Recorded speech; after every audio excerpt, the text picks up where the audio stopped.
எல்லா காலமும்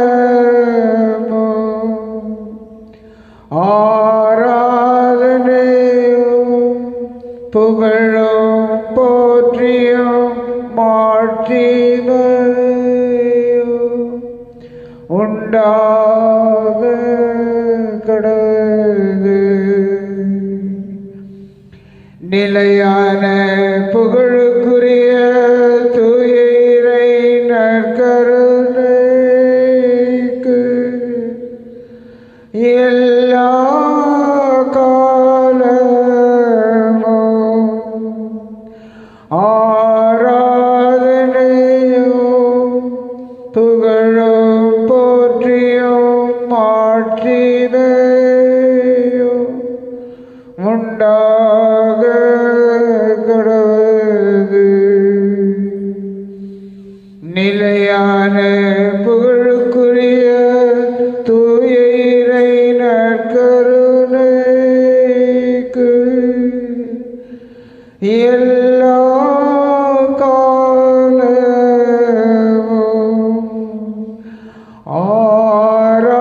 ஆராதனையும் புகழும் போற்றியும் மாட்சிமையும்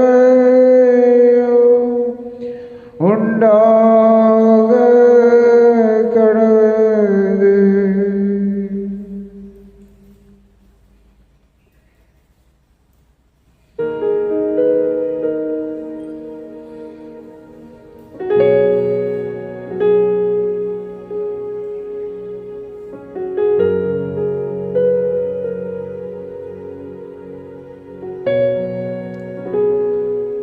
நற்கருணையில் வீற்றிருக்கின்ற எங்கள் அன்பு இயேசுவே,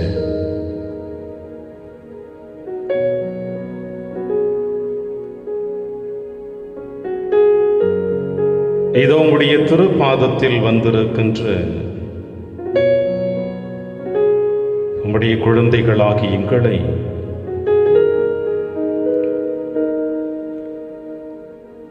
உம் பிரசன்னத்தில் நாடி வந்திருக்கின்ற எங்களை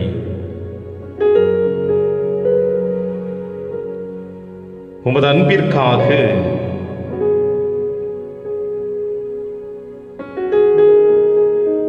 உமது ஆசிரியருக்காக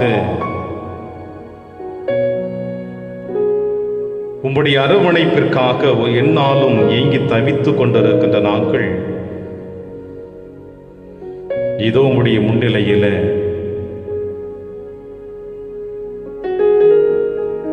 என்னையும் என் குடும்பத்தையும் அர்ப்பணித்து நீர் ஆசீர்வதிக்க வேண்டுமாய் இதுவும் பொற்பாதத்தில் எங்களை அர்ப்பணித்திருக்கிறோம் அப்பா. காலங்கள் உருண்டோடி கொண்டிருந்தாலும் உமது அன்பு என்றும் குறைவதில்லை என்பதை ஒவ்வொரு நாளும் காலை கதிரவனை காணுகின்ற பொழுது நாங்கள் அனுபவித்துக் கொண்டிருக்கின்றோம்.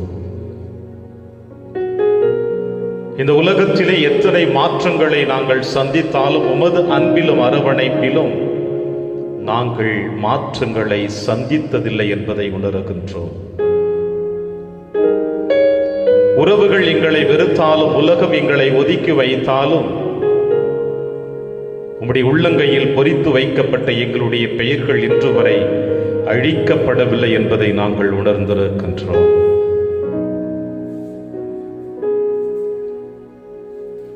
இந்த உலக மாய கவர்ச்சிகளுக்குள் எங்களை ஈடுபடுத்திக் கொள்ளுகின்ற பொழுது எங்கள் தேவைகளை இந்த உலகத்திலே இணைத்துக் கொள்ளுகின்ற பொழுது உம்முடைய பிரசன்னத்தை மறந்து வாழ்ந்து கொண்டிருக்கின்ற நாங்கள்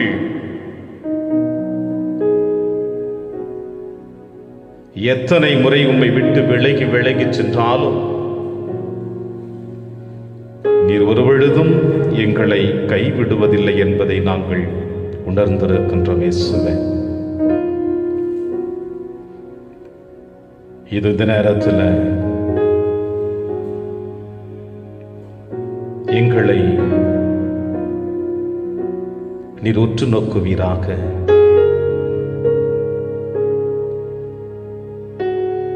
எங்கள் மனக்காயங்களை உம்முடைய திரு ரத்தத்தினால் தூய்மைப்படுத்துவீராக. எங்கள் வேதனை சோதனைகளை கவலை கண்ணீரை உம்முடைய திருப்பாதத்திலே இறக்கி வைக்கின்ற பொழுது இயேசுவே, உங்கள் துக்கம் சந்தோஷமாக மாறும் என்று வாக்கு கொடுத்தவர, இதோ வாக்கு மாறாத தெய்வம் நற்கருணையின் பேழையில வீற்றுக்கொண்டு எங்களை உற்று நோக்கி கொண்டிருக்கிறீரே. இந்த நேரத்தில் எங்களை பாதத்தில் அர்ப்பணிக்கின்ற பொழுது நாங்கள் மகிழ்ச்சியோடு உம்முடைய முன்னிலையில் வந்திருப்பதை பெருமை கொள்ளுகிறோம் அப்பா. எங்கள் குடும்ப தேவைகள், எங்கள் தனிப்பட்ட தேவைகள், எங்கள் ஆசைகள், எங்கள் எதிர்பார்ப்புகள், எங்கள் குடும்பத்தை ஆட்டி படைத்துக் கொண்டிருக்கின்ற அசுத்த ஆவிகள், எங்கள் குழந்தைகளை ஆட்டி படைத்துக் கொண்டிருக்கின்ற தீய எண்ணங்கள், தீய சக்திகள் அனைத்தையும் தகப்பனே, இந்த நேரத்திலே உம்முடைய பொற்பாதத்தில் அனைத்தையும் அர்ப்பணிக்க வந்திருக்கின்றோம்.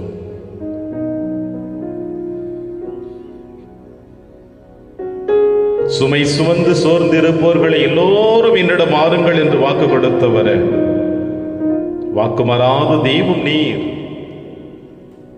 உம்முடைய வார்த்தையில் தூய்மை உள்ளது. உம்முடைய வார்த்தை என்றும் அழியாது. உம்முடைய வார்த்தை எங்களுக்கு வாழ்வு கொடுக்கிறது. எனவேதான் உம்முடைய ஒவ்வொரு வார்த்தையிலும் இந்த உலகம் உருவாகி இருக்கின்றது. லாசரே வெளியே வா என்று இறந்து 4 நாட்கள் கல்லறையில் அடக்கம் செய்யப்பட்டவன் எழுந்து வெளியே வந்து நின்றானே. உம்முடைய வார்த்தையினுடைய மகத்துவம் என்னவென்று நாங்கள் உணர்ந்தோம். அலைகழிக்கப்பட்ட சீடர்கள் படகில் இருக்கிற பொழுது எழுந்து காற்றையும் கடலையும் கடிந்து கொண்டிர அவை அனைத்தும் அடங்கி நிற்பதை பார்க்கின்ற பொழுது உம்முடைய வார்த்தையிலே உயிரோட்டம் உள்ளதை நாங்கள் உணர்கின்றோம். பார்வையற்றவனுக்கு பார்வை கொடுக்கின்ற பொழுது உம்முடைய வார்த்தையிலே நாங்கள் வாழ்வு இருக்கிறதை உணர்கின்றோம். எல்லாவற்றையும் விட அப்பத்தையும் ரசத்தையும் எடுத்து உமது தந்தைக்கு நன்றி செலுத்தி, இது என் உடல், இது என் ரத்தம் என்று எங்களுக்கு தாரை வார்த்து கொடுத்தீரே. எல்லாம் அவற்றில் அடங்கி இருக்கிறது என்பதை உணர்கின்றோம். எனவே எங்கள் அன்பு இயேசுவே, இதோ நீர் எங்களை எப்படி அன்பு செய்கிறீர் என்பதை நாங்கள் அறிந்திருக்கின்றோம்.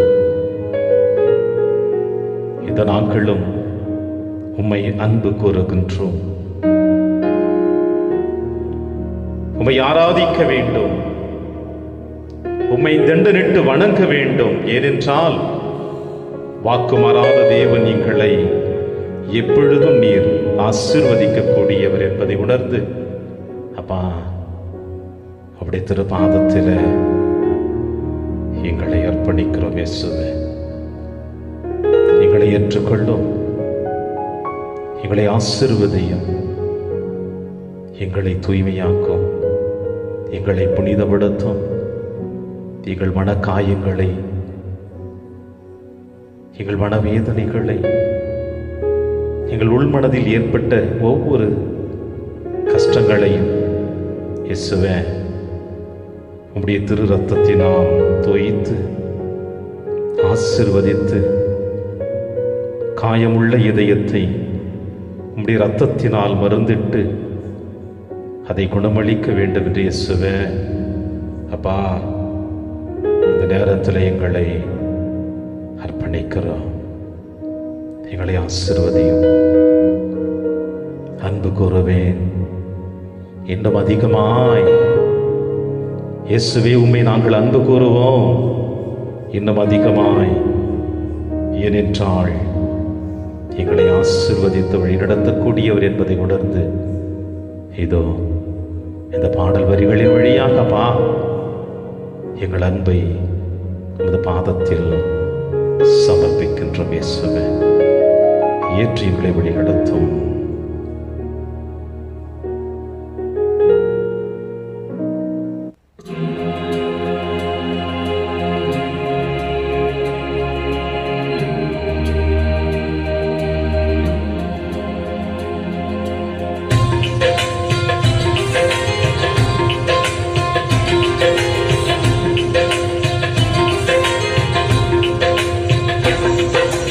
அன்பு கூறுவேன் இன்னும் அதிகமாய், ஆராதிப்பேன் இன்னும் ஆர்வமாய்.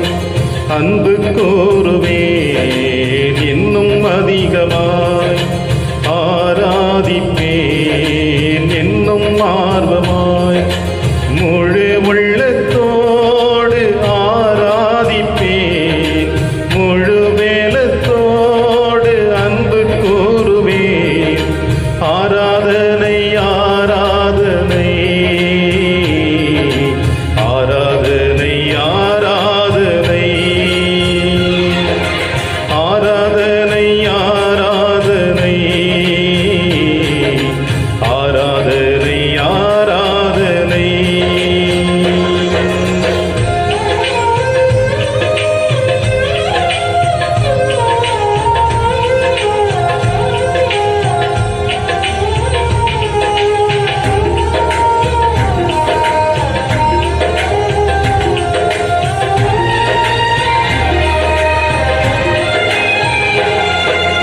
எபினேசரே எபினேசரே, இதுவரையில் உதவினீரே. எபினேசரே எபினேசரே, இதுவரையில் உதவினீரே. இதுவரையில் உதவினீரே. உம்மை முழு உள்ளத்தோடு ஆராதிப்பேன், முழு வேலத்தோடு அன்பு கூறுவேன். ஆராதனை ஆராதனை ஆராதனை ஆராதனை.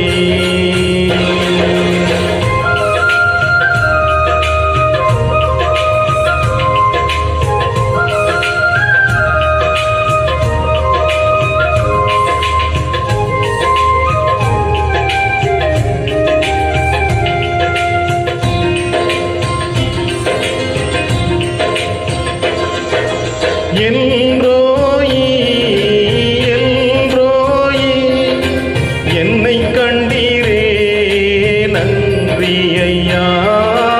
எல்ரோயி எல்ரோயி, என்னை கண்டீரே நன்றி ஐயா. என்னை கண்டீரே நன்றி ஐயா. உம்மை முழு உள்ளத்தோடு ஆராதிப்பேன், முழு வேலத்தோடு அன்பு கூறுவேன். ஆராதனை ஆராதனை ஆராதனை ஆராதனை.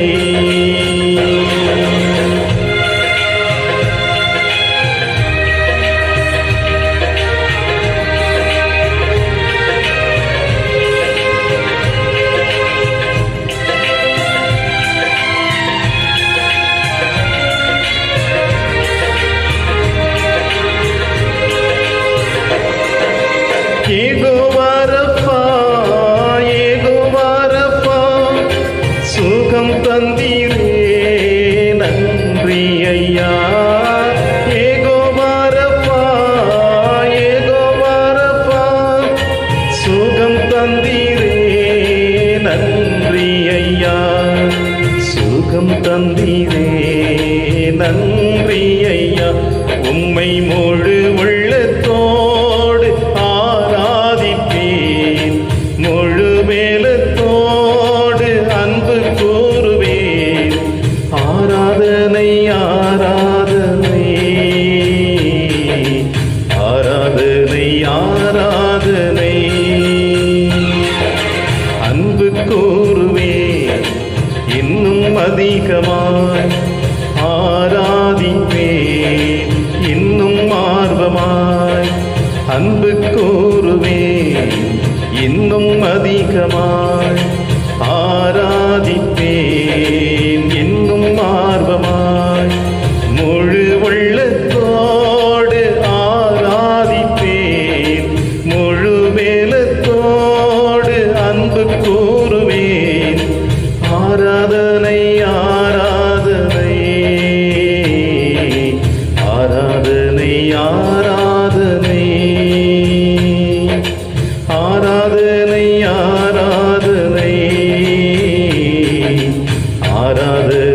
ஆராதனை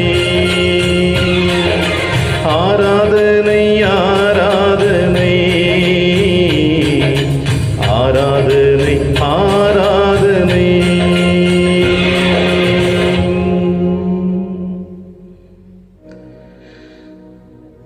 அன்பு இயேசுவே, உம்மை அன்பு செய்து உம் அருகிலே அமர்ந்து உம் ஆசீர்வாதத்தை பெற்று உமோடு இணைந்து வாழக்கூடிய அந்த புனிதமான பிரசன்னத்தை நீர் எங்களுக்கு கொடுத்ததற்காக உமக்கு நன்றி செலுத்தியப்பா. இதோ உம்முடைய வார்த்தைகளை கேட்பதற்கு எங்களை நாங்கள் தயார் செய்ய போகிறோம். எங்கள் மனதை ஒருமுகப்படுத்தும்,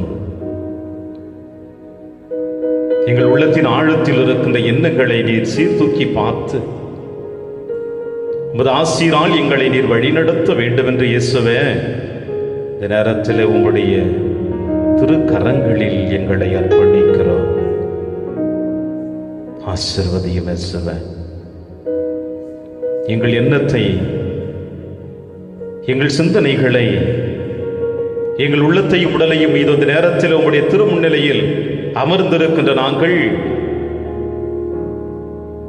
உம்மை நோக்கிய வண்ணமாக உம்முடைய வார்த்தைகளை நாங்கள் செவிமடுக்கக்கூடிய ஆற்றலை எங்களுக்கு தர வேண்டும் என்று இயேசுவே இந்த நேரத்தில் பார்த்து ஜெபிக்கிறோம். அப்பா, வாழ்வு தரக்கூடியவர் நீரே, வல்லவராகி இருக்கின்றவர் நீரே, வழிநடத்தக்கூடியவரும் பாதுகாக்கக்கூடியவரும் நீராக இருக்கின்ற பொழுது ஆண்டவரே, நாங்கள் யாரிடம் செல்வோம்? வாழ்வு தரும் வார்த்தை உம்மிடம் தானே உள்ளது என்று பேதுரு சொன்னாரே, அதுபோல அப்பா அந்த நேரத்திலே வாழ்வு தரக்கூடிய வார்த்தை உம்மிடம் இருப்பதினால், எங்களுக்கு நீர் வாழ்வு கொடுத்ததினால் வாழ்வு கொடுப்பீர் என்ற நம்பிக்கையோடு மீண்டும் மீண்டுமாய் இது வெள்ளிக்கிழமை என்றாலே உம்முடைய முன்னிலையில் விழுந்து கிடக்கின்றோம். அப்பா, இது இந்த கெத்செமனே தியான இல்லத்தில், இந்த ஆலயத்தில் இருக்கின்ற பிள்ளைகளாக இருக்கட்டும், ஒவ்வொரு வெள்ளிக்கிழமை ஆசீர்வாதத்திற்காக இல்லத்திலிருந்து தயார் செய்து கொண்டிருக்கின்ற இந்த அலைவரிசையின் வழியாக உற்று நோக்கி கொண்டிருக்கின்ற பிள்ளைகள் அனைவரையும் இயேசுவே இந்த நேரத்தில் உம்முடைய கரத்தில் அர்ப்பணிக்கிறோம். ஆசீர்வதியும், ஆசீர்வதியும். எங்கள் மனதை ஒருமுகப்படுத்தி ஆசீர்வதியும், எங்களை தூய்மையாக்கும். இந்த நேரத்தில் உம்முடைய வார்த்தையை கேட்க நாங்கள் தயாரிக்கின்ற பொழுது உம்முடைய ஆவியினுடைய அபிஷேகத்தை எங்களுக்கு தருவீராக. ஆவியானவர் எங்கள் மீது இறங்கி வர வேண்டும். அன்பின் ஆவியானவர் எங்களை தொட வேண்டும். ஆவியின் வல்லமை எங்களை ஆட்கொள்ள வேண்டும். அவருடைய ஆளுமையினால் நாங்கள் ஆசீர்வதிக்கப்பட்டவர்களாக, இதோடைய முன்னிலையில் தூய்மை உள்ள மனத்துள்ளவர்களாக உடைய வார்த்தையை கேட்டு அதை வாழ்வாக மாற்ற எங்களுக்கு ஆசிரை தாரும் இயேசுவே. ஆவியானவரே, அன்பின் ஆவியானவரே, இப்போவாரும்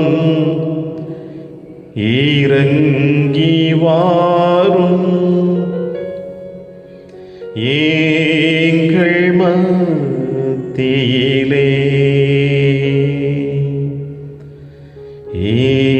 இப்போவாரும் இறங்கி வாரும்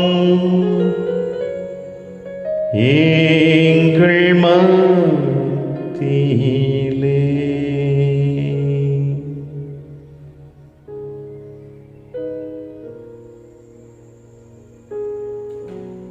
நன்றியப்பா, ஆவியின் வல்லமை எங்களுக்கு கொடுத்ததற்காக உமக்கு நன்றி இயேசுவே.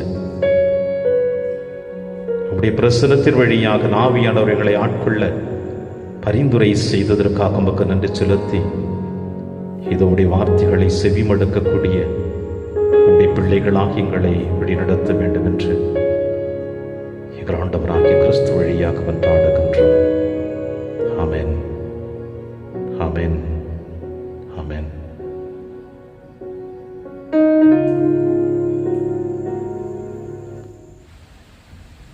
கிறிஸ்து இயேசுவில் எனக்கு பிரியமான என் அன்பு சகோதர சகோதரிகளே,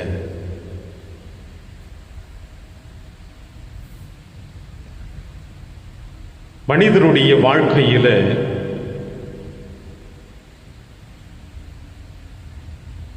எத்தனையோ தோல்விகளை நாம் சந்தித்திருக்கின்றோம், வெற்றிகளையும் நாம் சம்பாதித்திருக்கின்றோம். பிறந்தது முதல் இந்த மன்னகத்தை விட்டு பிரிகின்ற வரையில் நம்முடைய வாழ்க்கையிலே பல நேரங்களில் இன்பம் நம்மை ஆட்கொண்டிருக்கின்றன, துன்பங்களும் நம்மை துரத்தி இருக்கின்றன.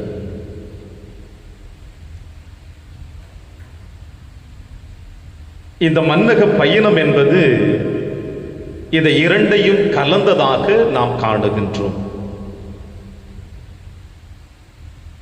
நம் அனைவருக்கும் தெரிந்த ஒரு உண்மை என்னவென்றால், இந்த உலகத்திலே பிறந்தது முதல் இருக்கின்ற வரையில் எந்த ஒரு மனிதனும் மகிழ்ச்சியாக வாழ்ந்ததாக சரித்திரமும் இல்லை. பிறந்தது முதல் இருக்கின்ற வரையில் தோல்விகளையும் அவமானங்களையும் துன்பங்களையும் துயரங்களையும் இதை மட்டும் சந்தித்து வாழ்ந்ததாகவும் சரித்திரம் இருக்காது என்று நினைக்கிறேன். குறைந்தது ஒரு 20% சாதாரண நடுத்தர வர்க்கத்தினை சார்ந்தவர்கள், வறுமை கோட்டிற்குள் வாழ்ந்து கொண்டிருக்கிறவர்கள் கூட ஒரு சில நேரங்களில் மகிழ்ச்சி என்கின்ற அனுபவத்தை கூட பெற்றிருக்கக்கூடும். ஆக இந்த மண்ணுலகில் வாழ்ந்து கொண்டிருக்கின்ற நாம் அனைவருமே இன்பத்தையும் துன்பத்தையும் இரண்டர கலந்து, வெற்றியையும் தோல்வியும் இரண்டையும் அனுபவித்து வாழ்க்கையில எதிர்நீச்சல் போட்டு போராடி கொண்டு வாழ்ந்து கொண்டிருப்பதுதான் நம்முடைய வாழ்க்கையாக இருந்து கொண்டிருக்கிறது. இப்படிப்பட்ட வாழ்க்கையை பல நேரங்களிலே நாம் சிந்திப்பதும் இல்லை, அதை பற்றி நாம் இறைவன் அருகிலே அமர்ந்து அதற்கு தெளிவையும் தேடுவதும் இல்லை. தோல்விகள் வந்தால், துயரங்கள் வந்தால், ஏமாற்றங்கள் வந்தால், தேவைகள் ஏற்பட்டால் ஆண்டவருடைய திருமுன்னிலையில் விழுந்து கிடக்கிறோம் மாதமாக. அதே நம்முடைய வாழ்க்கையிலே ஒரு மகிழ்ச்சி நம்மை ஆட்கொண்டு விட்டால், ஒரு வெற்றியை நாம் ருசித்து விட்டால், அந்த ஒரு சில நிமிட துளிகள், அந்த ஒரு சில நாட்கள், அந்த ஒரு சில வாரங்கள், ஒரு சில மாதங்கள், அதை கொடுத்த இந்த நற்கருணை நாதரை நாம் திரும்பி பார்ப்பதும் இல்லை என்பதற்கு நீங்களும் நானும் சாட்சிகளே. இது அனைவருக்கும் பொருந்தாது கூட என்று நினைக்கிறேன். ஏறக்குறைய நம்முடைய வாழ்க்கையில எப்படித்தான் நம்முடைய கால சூழ்நிலைகளுக்கு ஏற்றார் போல வாழ்க்கை பயணம் மேடுகளும் பள்ளங்களும் இருப்பதை பார்த்து அதை கடந்து செல்லுகின்ற பொழுது துயரங்களிலும் சோதனைகளிலும் அவமானங்களிலும் தோல்விகளிலும் நாம் வெற்றியை ருசிக்க முடியாமல் கவலை கண்ணீரோடு வாழ்ந்து கொண்டிருப்பதுதான் நம்முடைய வாழ்க்கை போராட்டமாக இருந்து கொண்டிருக்கின்றது. இப்படிப்பட்ட சூழ்நிலையில் இன்று நம்முடைய நற்கருணை நாதர் உங்களையும் என்னையும் அவருடைய அற்புதமான வார்த்தைகளை உள்வாங்கி அதன் வழியாக சிந்தித்து நம்மை அவரோடு இணைத்துக் கொள்ள நமக்கு அழைப்பு கொடுத்திருக்கிறார். ஏற்கனவே மாதத்தின் முதல் வெள்ளிக்கிழமை நற்கருணை நாதருடைய அந்த திரு ரத்தத்தினுடைய மகத்துவத்தை பற்றி நாம் பேசியிருக்கின்றோம். இந்த ஜூலை மாதம் என்றாலே ஆண்டவர் இயேசு கிறிஸ்துவினுடைய திரு ரத்தத்திற்கு ஒப்பு கொடுக்கப்பட்ட ஒரு புனிதமான மாதமாக நாம் காணப்படுகின்றோம். இயேசுவின் ரத்தம் ஜெயம். இயேசுவின் ரத்தத்தினால் நீங்களும் நானும் தூய்மையாக்கப்பட்டிருக்கின்றோம். இயேசுவினுடைய ரத்தத்தினால் நீங்களும் நானும் தோய்க்கப்பட்டிருக்கின்றோம். இயேசுவின் ரத்தத்தினால் உங்களுடைய என்னுடைய காயங்கள் குணமாக்கப்பட்டிருக்கின்றன. இயேசுவின் ரத்தத்தினால் நீங்களும் நானும் மீட்பு பெற்றிருக்கின்றோம். எனவே இந்த ஜூலை மாதத்தினுடைய இயேசுவின் திரு ரத்தத்தை பற்றி சிந்தித்து தியானித்து நம்முடைய வாழ்க்கை பயணத்தை, ஆன்மீக பயணத்தை தொடர்ந்து கொண்டிருக்கின்ற தருணத்தில் இன்றைய நற்செய்தி வாசகத்தின் வழியாக நம் ஆண்டவர் இயேசு கிறிஸ்து ஒரு ஆழமான சிந்தனையை உங்களுக்கும் எனக்கும் கொடுத்து சிந்திக்க அழைப்பு கொடுக்கிறார். அதாவது, பலியை அல்ல, இரக்கத்தையே நான் விரும்புகின்றேன். இது எதை குறிக்கிறது என்று நாம் சற்று சிந்தித்து பார்த்தோம் என்றால், நம்முடைய வாழ்க்கையிலே எத்தனையோ தியாகங்களை நம்முடைய வாழ்க்கையிலே ஆலயத்திலே ஆண்டவருடைய பலிபீடத்திற்கு முன்பாக அர்ப்பணித்துக் கொண்டிருக்கின்ற, கொடுத்து கொண்டிருக்கின்ற காணிக்கைகளுக்கு உயிரோட்டம் இருக்கின்றதா? கோடி கோடியாக கொட்டினாலும், கொழுத்த கன்றை கடவுளுக்கு காணிக்கையாக கொடுத்தாலும், பொன்னும் பொருளும் நகைகளையும் ஆண்டவருக்கு காணிக்கையாக கொடுத்தாலும், செழுமையுள்ள தானியங்களை ஆண்டவருக்கு காணிக்கையாக கொடுத்தாலும், சத்துள்ள பழங்களை ஆண்டவருடைய பலிபீடத்திலே காணிக்கையாக கொடுத்தாலும், அந்த காணிக்கையில் உயிரோட்டம் இருக்கிறதா? இயேசு சிந்திக்க அழைப்பு கொடுக்கிறார். பல நேரங்களிலே நம்முடைய செயல்பாடுகள் அனைத்தும் வெள்ளையடிக்கப்பட்ட கல்லறைகளைப் போல வெளிவேடமான வாழ்க்கையை தான் நாம் நடத்தி கொண்டிருக்கின்றோம்.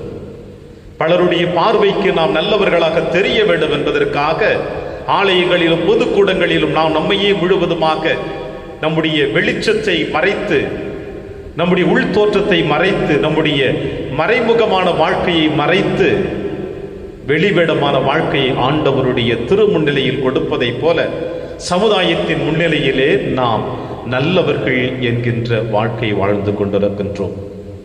பசும் தோல் போர்த்திய புலி என்று சொல்லுவார்கள் நம்முடைய முன்னோர்கள் இந்த வார்த்தையை.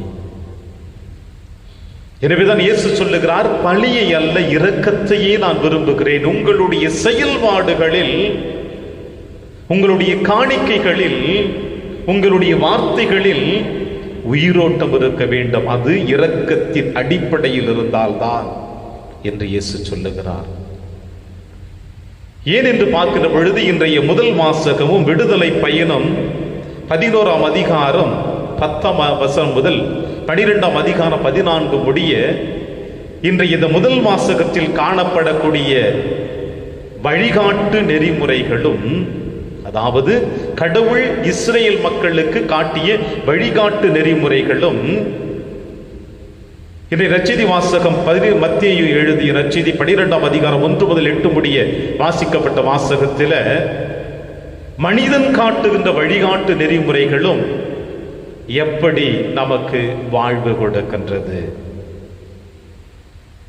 இன்றைய நற்செய்தி வாசகத்தை பார்க்கிற பொழுது இயேசுவின் சீடர்கள் வயல் வழியாக நடந்து சென்று கொண்டிருக்கிற பொழுது கதிர்களை கொய்து உண்டார்கள், தின்றார்கள்.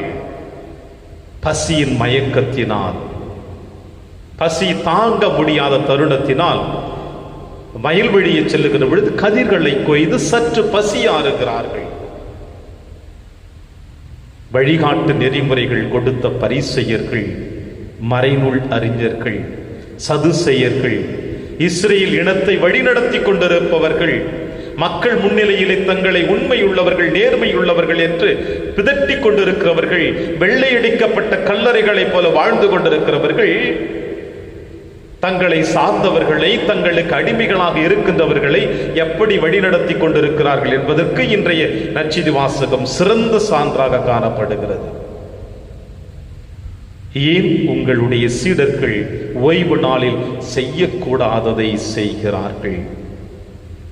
ஏசு அற்புதமாக சொல்லுவார் நற்செய்தி வாசகருடைய இறுதி அத்தியாயத்தில், ஓய்வு நாளும் மானிட மகனுக்கு கட்டுப்பட்டதே. பசியோடு வந்தவர்களுக்கு உணவு கொடுக்கவில்லை என்றால் இந்த சட்டத்தினுடைய காரணம் என்ன? உறைவிடம் இல்லாமல் அலைந்து திரிந்து கொண்டிருக்கிறவர்களுக்கு சற்று நேரம் ஓய்வு கொடுப்பதற்காக அந்த இடத்தை கொடுக்கவில்லை என்றால் சட்டத்தினுடைய மகத்துவம் என்ன? ஆடை இல்லாத மனிதனை ஆடை கொடுத்து அவனை அழகு பார்ப்பதற்கு தடையாக இருந்தால் அதனுடைய சட்டத்தின் மதிப்பு என்ன? இயேசு சொல்லுகிறார், மனிதனுடைய நெறிமுறைகள், வழிகாட்டு நெறிமுறைகள் அனைத்துமே சுயநலத்தின் அடிப்படையில் அமைவதினால்தான் அதை உருவாக்குகின்றவன் வளருகின்றான். அதை கடைபிடிக்க வேண்டும் என்று அடுத்தவர்கள் முன்னிலையில் திணிக்கின்ற பொழுது திணிக்கப்பட்டவன் இறந்து கொண்டிருக்கின்றான், நடைப்பிணமாக வாழ்ந்து கொண்டிருக்கிறான். எனவேதான் உங்களுடைய பழியை என்னால் ஏற்றுக்கொள்ள முடியவில்லை, எனவே நான் இரக்கத்தின் அடிப்படையிலே நான் ஒவ்வொருவரையும் ஏற்றுக்கொள்கிறேன் என்று இயேசு சொல்லுகிறார். மனிதனுடைய வழிகாட்டு நெறிமுறைகள் இன்றைய நற்செய்தி வாசகத்தில் ஆண்டவர் முன்னிலையில் சுக்குநூறாக உடைத்து எரிக்கப்படுகிறதை காணுகின்றோம். இன்றைய முதல் வாசகத்தை நாம் சற்று சிந்திக்க வருகின்ற பொழுது, இறைவன் தந்தை கடவுள் இஸ்ரேல் மக்களுக்கு வழிகாட்டு நெறிமுறைகளை காட்டுகின்றார். தன்னுடைய அன்பின் பாதையில் அவர்கள் பயணிக்க வேண்டும் என்று கடவுள் விரும்புகின்றார். பார்வோன் மன்னனிடத்திலே அடிமைகளாக சிக்கி திணறிக் கொண்டிருக்கின்ற, வாழ்க்கைக்காக போராடி கொண்டிருக்கின்ற, தங்கள் இனம் அழிந்து கொண்டிருக்கின்ற தருணத்திலே ஆண்டவர் முன்னிலையில் ஆசீர்வதிக்கப்பட வேண்டும் என்று தவித்துக் கொண்டிருக்கின்ற அந்த இஸ்ரேல் இனத்திற்கு தந்தை கடவுள் வழிகாட்டு நெறிமுறைகளை காட்டுகின்றார். எப்படி நீங்கள் அங்கிருந்து பாதுகாப்பாக நான் வாக்களிக்கப்பட்ட கானான் நாட்டிற்கு வர வேண்டும் என்று வழிகாட்டு நெறிமுறைகளை காட்டுகின்றார். 3 விதமான வழிகாட்டு நெறிமுறைகள். 1, ஒரு ஆட்டுக்கிடா கொல்லப்பட்டு அது ஒரு குடும்பமாக இணைந்து உண்ணப்பட வேண்டும். ஒரு குடும்பமாக இணைந்து உண்ண வேண்டும்.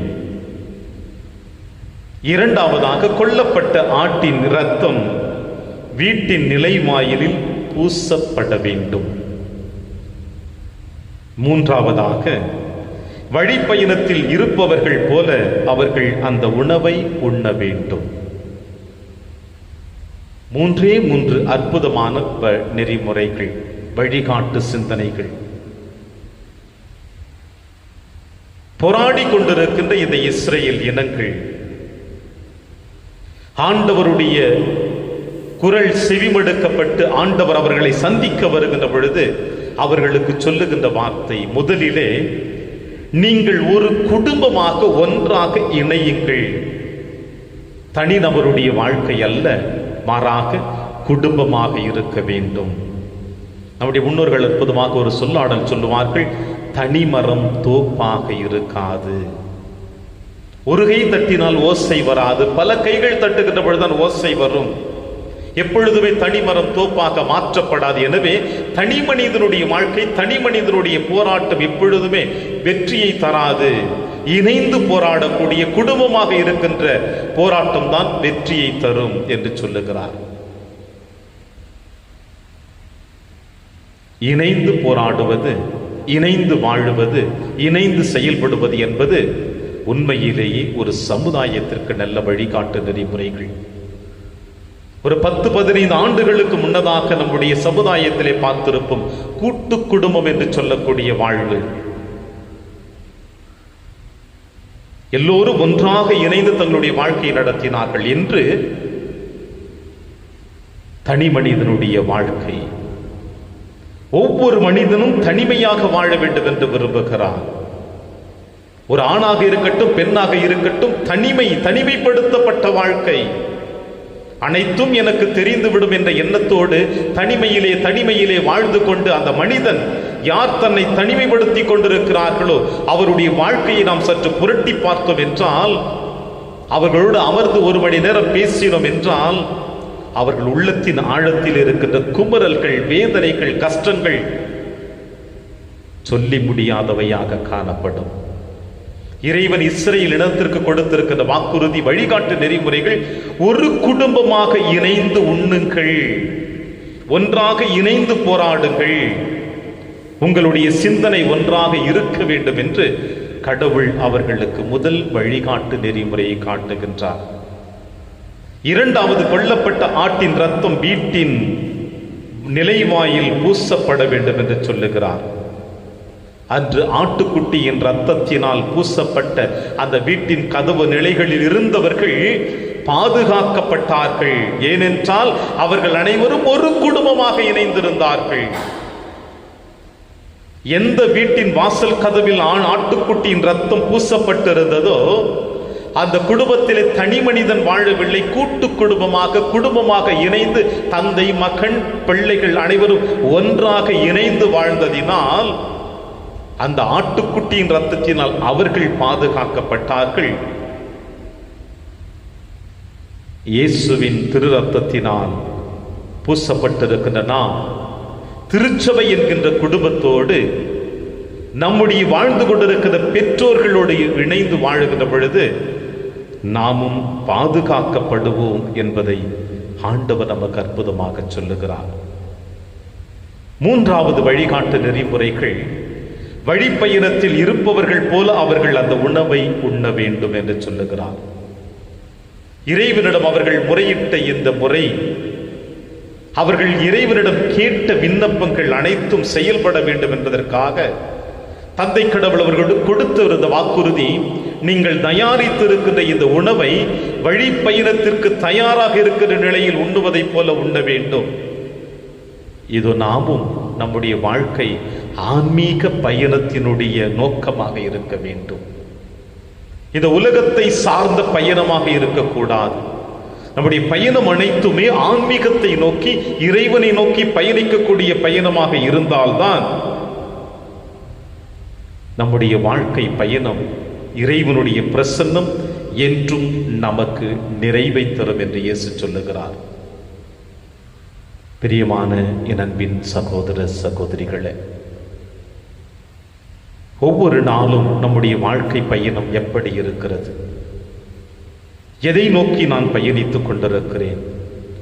ஏன் என்னுடைய வாழ்க்கையிலே பல போராட்டங்களில் தோல்விகளை நான் சந்தித்துக் கொண்டிருக்கின்றேன்? நான் எடுக்கின்ற முடிவுகளில் எத்தனை தோல்விகளை நான் சந்திக்கிறேன் என்று நீங்களும் நானும் சற்று ஆழமாக சிந்தித்து பார்த்தோம் என்றால்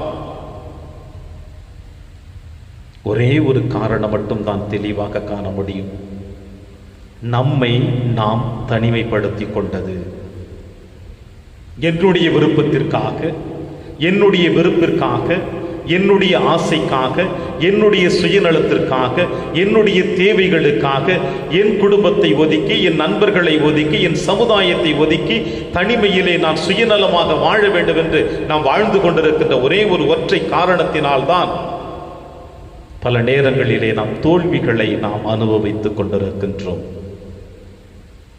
இதோ இந்த நற்கருணை நாதர், கடவுளாக இருந்தவர், கடவுளோடு இருந்தவர் இந்த மண்ணுலகிலே நம்மோடு வாழ வந்திருக்கின்றார். நமக்காக நம்மோடு வாழ்ந்தவர்.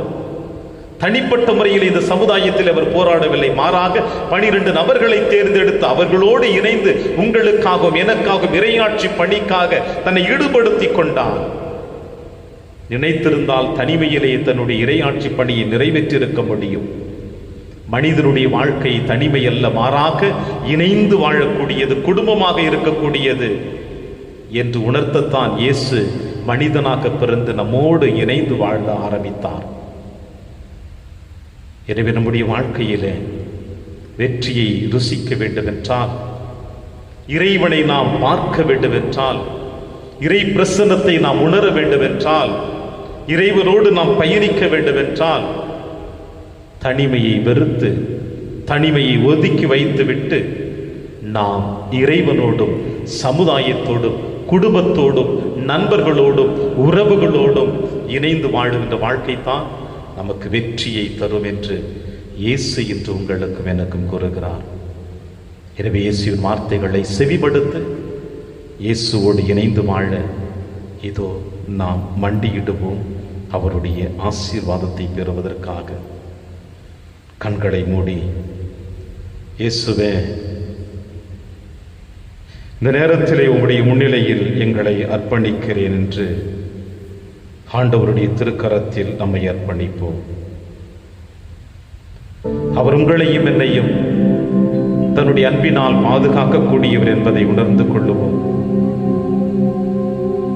இயேசுவினுடைய பிரசன்னம் நமக்கு வாழ்வு கொடுக்கக்கூடியது என்பதை நாம் உணர்ந்து கொள்ளுவோம். இயேசு நம்மை வழிகாண நடத்தக்கூடியவர் என்பதை உணர்ந்து கொள்ளுவோம். அப்பா தந்தையே, எங்களை ஆசீர்வதித்து வழிநடத்தக்கூடிய நல்ல தகப்பனே, இந்த நேரத்தில் நாங்கள் எங்களையும் எங்கள் குடும்பத்தையும் எங்கள் உறவுகளையும் எங்கள் சமுதாயத்தையும் எங்கள் தேசத்தையும் உடைய கரத்தில் அர்ப்பணிக்கிறோம் அப்பா என்று அர்ப்பணிப்போம். தனிமரம் தோப்பாகாது என்று எங்களுக்கு வெளிப்படுத்தியவர, ஒரு கை தட்டி ஓசை எழுப்பது விட பல கைகளை தட்டி ஓசை எழுப்புவது அன்பின் சமாதானத்தை கொடுப்பது, இரக்கத்தை கொடுப்பது என்பதை நீர் வெளிப்படுத்தியவர, எங்கள் வாழ்க்கையிலே என்னுடைய தனிமையினால், என்னுடைய சுயநலத்தினால், என்னுடைய தனிப்பட்ட ஆசையினால், என்னுடைய தனிப்பட்ட எதிர்பார்ப்புகளினால் என் குடும்பத்தை நான் உடைத்து சுக்கு நூறாக மாற்றியதற்காக, என் உறவுகளை உடைத்து அதிலே நான் மகிழ்ச்சி கண்ட மனவருந்துகிறேன் என்று ஆண்டவருடைய முன்னிலையில் நம்முடைய பாவத்தை அறிக்கையிடுவோம். என்னுடைய சுயநலத்தினால் சமுதாயத்தை உடைத்தெறிந்திருக்கின்றேன். என்னுடைய சுயநலத்தினால் நண்பர்களுடைய உறவுகளை உடைத்தெறிந்திருக்கின்றேன். என்னுடைய சுயநலத்தினால் அலுவலகத்தையே நான் சுக்கு நூறாக உடைத்தெறிந்திருக்கின்றேன். என்னுடைய சுயநலத்தினால் என் மனைவி, என் பிள்ளைகள், என் சுயநலத்தினால் என் கணவன், என் பிள்ளைகள்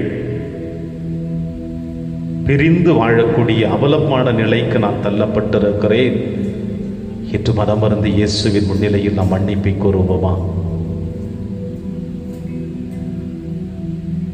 இயேசுவை நாம் தேடுகின்ற பொழுது ஓடி வந்து நம்மை அரவணைக்கக்கூடியவர் நம் மன்னர் கருணைநாதர்.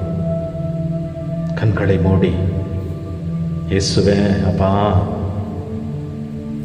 இதை என்னுடைய இதயத்தை ஒருமுகப்படுத்தி, என் சிந்தனைகளை ஒருமுகப்படுத்தி அப்பா, என் பாவத்திற்காக, என் குற்றங்களுக்காக, குறைகளுக்காக மன்னிப்பை தேடி உம்முடைய முன்னிலையில் நான் வந்திருக்கின்றேன். என்னை ஆசீர்வதியும் என்று இயேசுவின் முன்னிலையில் அர்ப்பணிப்போமா? இது நம்முடைய பாவங்களுக்காக நாம் மன்னிப்பு கேட்கின்ற பொழுது, நம் குற்றங்களுக்காக ஆண்டவரிடம் மன்னிப்பை கேட்கின்ற பொழுது, நம் தவறுகளுக்காக திருந்தி ஆண்டவரிடம் வருகின்ற பொழுது இயேசு நம்மை ஏற்றுக்கொள்ளுவார். இயேசு நம்மை ஆசீர்வதிப்பார். இயேசு நம்மை புறம் தள்ளிவிட மாட்டார். நம்முடைய கரங்களிலே அவருடைய கரத்தை இணைத்து நம்முடைய ஆன்மீக பயணத்தில் உறுதுணையாக நம்மை வழிநடத்தி கொண்டிருப்பார். இயேசுவே, என் பாவத்திற்காக மனம் வருந்துகிறேன், என் குற்றங்களுக்காக மனம் வருந்துகிறேன், என்னை ஆசீர்வதியும் என்று இயேசுவிடம் மன்னிப்பை கோருவோம். மன்னிக்கக்கூடிய தெய்வம் இது இறங்கி வந்து அவர் தோள் மீது உங்களையும் என்னையும் கிடத்தி, மகனே மகளே கலங்காதே, திகையாதே, நான் இருக்கிறேன் உன்னோடு என்று இயேசு நமக்கு வாக்குறுதி கொடுக்கின்றார். இயேசுவின் தோள் மீது சாய்ந்தவர்களாக நம் கண்ணீரால் அவருடைய பாதத்தை நனைத்து அவருடைய மன்னிப்பை பெறுகின்ற பொழுது, இது ஆண்டவரே, என் குடும்பத்தின் தேவைகளை, என் கஷ்டத்தின் தேவைகளை, என்னுடைய குடும்பத்தில் போராடி கொண்டிருக்கின்ற போராட்டங்களை அனைத்தையும் உடைய பாதத்திலே இது அர்ப்பணிக்க வந்திருக்கிறேன் இயேசுவே என்று நம் விண்ணப்பங்களை எடுத்து வைப்போம். குறிப்பாக நாம் யாருக்கெல்லாம் வாக்குறுதி கொடுத்தோம் அவருடைய தேவைகள் நிறைவேற்றப்பட வேண்டும் என்று இயேசுவிடம் ஜெபிப்போம். இயேசு ஆண்டவர் ஒருவரே நம்முடைய விண்ணப்பங்களை ஏற்றுக்கொள்ளக்கூடியவர் என்பதை உணர்ந்து, அப்பா இயேசுவே எங்களுடைய விண்ணப்பங்களை செவிமடுத்து ஆசீர்வதியும் என்று ஜெபிப்போம். யாருக்கெல்லாம் நான் வாக்குறுதி கொடுத்தேனே, கவலைப்படாதே என் சகோதரா சகோதரி, உனக்காக நான் இயேசுவிடம் பேசுகிறேன், உனக்காக நான் பரிந்து பேசுகிறேன் என்று யாருக்கெல்லாம் நாம் வாக்குறுதி கொடுத்தோமோ அந்த வாக்குறுதியை ஆண்டவருடைய கரத்திலே அர்ப்பணிப்போம். அன்பு இயேசுவே, அந்த பிள்ளைகள் ஒவ்வொருடைய தேவைகளையும் நீர் நிறைவேற்ற கடவீராக. அவர்கள் விண்ணப்பங்களை உடைய பாதத்தில் அர்ப்பணிக்கிறோம் அப்பா. கண்ணீரோடு கவலையோடு அப்பா எனக்காக செவியுங்கள் என்று சொல்லியிருக்கிறார்களே, எனக்காக இயேசுவோட பரிந்து பேசுங்கள் என்று சொன்னார்களே, அவர்கள் தேவைகளுக்காக இதோட பரிந்து பேசுகிறேன். இயேசுவே, இந்த கெத்செமனே தியான இல்லத்திற்காக உம்மிடம் ஜெபிக்கிறேனப்பா. பல மாதங்களாக இது இந்த கெத்செமனே தியான இல்லம், இது மட்டுமல்ல, ஆலயங்கள், சிற்றாலயங்கள், மக்கள் கூடி ஜெபிக்கக்கூடிய தொழுகை கூடங்கள் அனைத்துமே உயிர்கொல்லி நோயாகிய கொரோனா நோயினால் மூடப்பட்டு கிடந்ததை நீர் அறிவீர். உம்முடைய இரக்கத்தினால், உம்முடைய ஆசீர்வாதத்தினால், உம்முடைய கிருபையினால் இதோ இப்பொழுது ஆலயங்கள் திறக்கப்படுகிறதை நினைக்கின்ற பொழுது உமக்கு நன்றி செலுத்துகிறேன். ஆன்மீக ஆன்மீகத்திற்காக தேடி அலைந்து கொண்டிருக்கின்ற, உடலிலே மனக்காயத்தோடு, உள்ளத்திலே மனக்காயத்தோடு அலைந்து கொண்டிருக்கின்ற ஒவ்வொரு பிள்ளைகளையும் இயேசுவே உம்முடைய திருப்பாதம் அர்ப்பணிக்கிறேன். இந்த கெத்செமனே தியான இல்லம் முழுவதுமாக திறக்கப்படப்பட்டு உம்முடைய விசுவாசிகள் இதோ இந்த ஆலயத்திலே வந்து, இந்த கெத்செமனே தோட்டத்திலே வந்து உம்முடைய வார்த்தைகளை உள்வாங்கி உம்முடைய தூய திரு ரத்தத்தினால் அவர்கள் தூய்மையாக்கப்பட்டு வாழ்க்கையிலே நிறைவான மகிழ்ச்சியை கொடுக்க நீரே இந்த இடத்தை மீண்டும் தூய்மைப்படுத்தி திறக்கப்பட வேண்டும் என்று இயேசுவே உம்மை பார்த்து ஜெபிக்கிறப்பா. ஆசீர்வதியும் இயேசுவே. இந்த கெத்செமனே இல்லத்திலே இருக்கின்ற ஒவ்வொரு பணியாளர்களையும், 2 குருக்களையும் பாதத்தில் அர்ப்பணிக்கிறேன் இயேசுவே. எங்கள் வாழ்க்கையில் சந்திக்கக்கூடிய போராட்டங்கள், இன்னல்கள், இடையூறுகள், இவை அனைத்தையும் நீரை ஆசீர்வதித்து இந்த இடத்தை உம்முடைய புனிதமான இடமாக, உம்முடைய ஆசீர்வாதத்தின் கட்டுக்குள் எடுத்து வந்து இந்த இடத்திலே உம்மை முகமுகமாக நாங்கள் தரிசித்து எங்களுடைய வாழ்க்கையிலே மகிழ்ச்சியும் நிறைவையும் கொடுக்க வேண்டும் என்று இயேசுவே இந்த நேரத்தில் உம்மை பார்த்து ஜெபிக்கிறேனப்பா. இந்த அலைவரிசையின் வழியாக உம்முடைய திருமுகத்தை பார்த்து ஜெபித்துக் கொண்டிருக்கின்ற ஒவ்வொரு பிள்ளைகளையும் உடைய பாதத்தில் அர்ப்பணிக்கிறேன் இயேசுவே. இந்த பிள்ளைகளை நீர் ஆசீர்வதியும். இவர்கள் தேவைகள் என்ன என்பதை நீர் அறிந்து வைத்திருக்கிறேன். ஒருவேளை இந்த அலைவரிசையின் வழியாக பார்த்து கொண்டிருக்கின்ற பிள்ளைகள் தங்களுடைய வாழ்க்கையிலே தனிமரமாக சுயநலத்திற்காக வாழ்ந்து கொண்டிருந்தால், அவற்றுக்காக அவர்கள் மனமருதி உடைய முன்னிலையிலே சாஷ்டாகமாக விழுந்து கண்ணீரோடு இயேசுவே என்னை ஆசீர்வதியும், என்னை தொடுமப்பா என்று அழுது செபிக்கின்ற பொழுது, கேட்கின்ற பொழுதப்பா, அவருடைய தேவைகளையும் நிறைவு செய்து அவர்கள் குடும்பத்தில் சந்திக்கக்கூடிய போராட்டங்கள், கஷ்டங்கள் அனைத்தையும் நீ தூய்மையாக்கி உம்முடைய ஆவியின் அபிஷேகத்தின் வழியாக, ஆவியின் ஆளுமையின் வழியாக உம்முடைய திரு ரத்தம் அவருடைய இல்லங்கள் முழுவதுமாக தெளிக்கப்படப்பட்டு அந்த இல்லத்தில் இருக்கின்ற அசுத்தங்கள், தீய ஆவிகள், அசுத்த கட்டுகள் அனைத்து மூளை முடுக்குகள் இருந்து வெளியேற்றப்பட்டு உம்முடைய பிரகாசமான ஒளி இதை இந்த குடும்பத்தில் இருக்கின்ற ஒவ்வொரு பிள்ளைகளுக்கும் கொடுத்து வழி நடத்த வேண்டும் என்று பார்த்து ஜெபிக்கிறேனப்பா. மருத்துவ உலகம் 3வது அலை தொடரப்போகிறது என்று எங்களுக்கு எச்சரிக்கை விடுகின்ற பொழுது, இயேசுவை ஏற்கனவே 1ஆம் அலை 2ஆம் அலையில் எத்தனையோ எங்களுடைய சகோதர சகோதரிகளை, அறிந்தவர்களை, அறியாதவர்களை, எத்தனையோ உள்ளங்களை நாங்கள் இழந்து தவித்துக் கொண்டிருக்கின்றோம். எத்தனையோ குருக்கள், கண்ணியர்கள் இந்த 2வது அலையிலே தங்களுடைய வாழ்க்கையை முடிக்கக்கூடிய சூழ்நிலைக்கு தள்ளப்பட்டு விட்டார்கள். நல்ல உள்ளங்கள், உதவி செய்யக்கூடிய நல்ல உள்ளங்கள் கூட, உம்முடைய மக்களுக்காக போராடிய பிள்ளைகள் கூட இந்த 2வது அலையிலே தங்களுடைய உயிரை மாய்த்து கொள்ளக்கூடிய சூழ்நிலை ஏற்பட்டு விட்டது. இயேசுவே, இந்த 3வது அலை குழந்தைகளை அதிகமாக பாதிக்கும் என்று சொல்லிக் கொண்டிருக்கிறார்களே, எங்கள் குடும்பங்கள் இருக்கிற ஒவ்வொரு குழந்தை செல்வங்களையும் உடைய கரத்தில் அர்ப்பணிக்கிறோம். குழந்தைகளை என்னிடம் வரவிடுங்கள், ஏனெனில் விண்ணரசு அவர்களது என்று சொன்னீரே.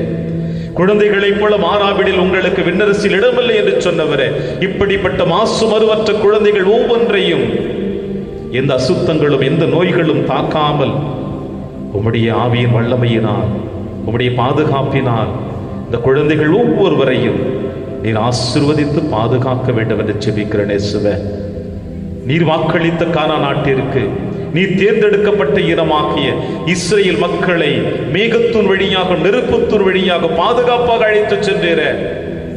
அதே போல இனி வருகின்ற எங்களுடைய இந்த உலகத்திலே, எங்களுடைய சமுதாயத்திலே இயற்கையின் சீற்றங்கள் எங்களை ஆட்கொள்ளாமல் அந்த இயற்கையின் சீற்றங்களில் இருந்து நாங்கள் பாதுகாக்கப்பட வேண்டும் என்று இயேசுவே இந்த நேரத்தில் பாவுடைய திரு பாதத்தில் எங்களை அர்ப்பணித்து ஜெபிக்கிறோம்.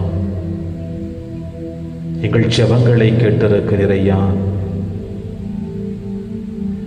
எங்கள் கண்ணீரை உம்முடைய பாதத்திலே நனைத்திருக்கிறோம் ஐயா.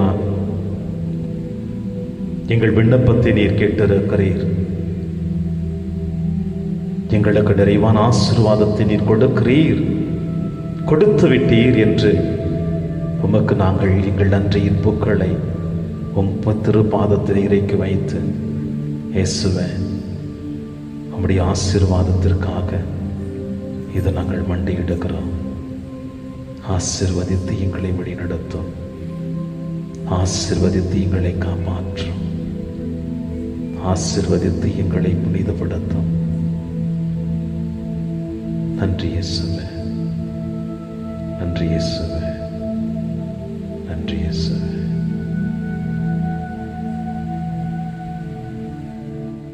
மாண்பு இறைவருள் அனுமானத்தை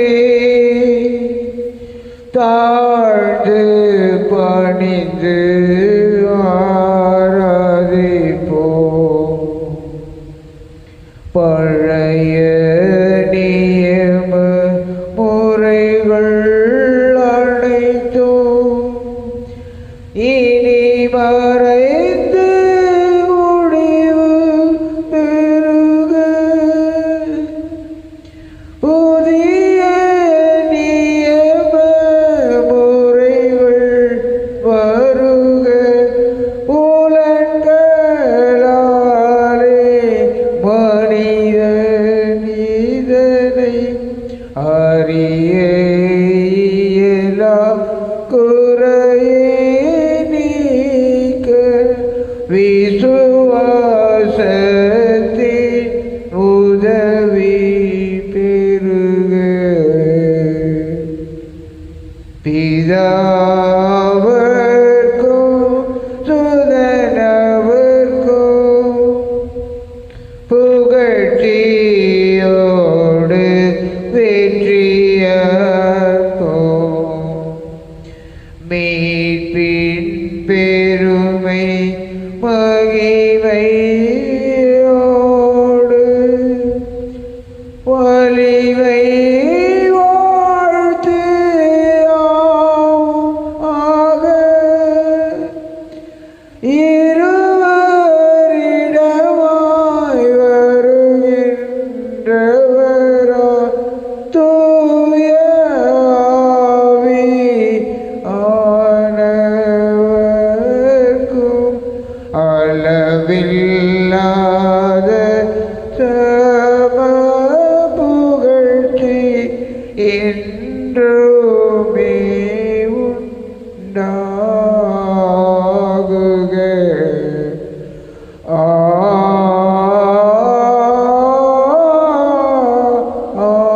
ஆமென். மன்றாடுவோமாக.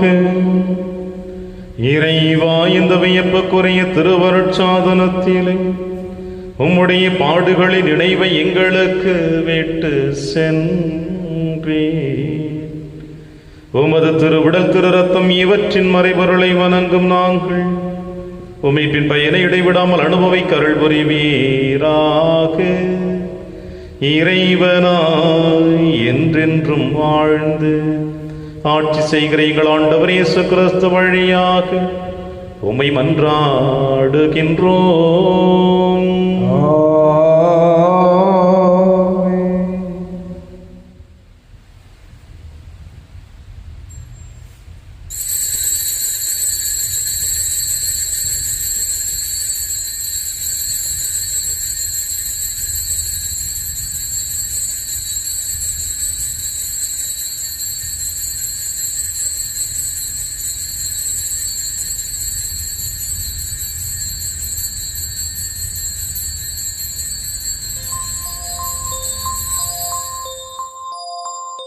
இயேசுவின் இருதயமே என்றும் இறங்கிடும் அருள்மயமே, உந்தன் ஆசியும் அருளும் சேர்ந்து வந்தால் எங்கள் ஆனந்தம் நிலை பெறுமே.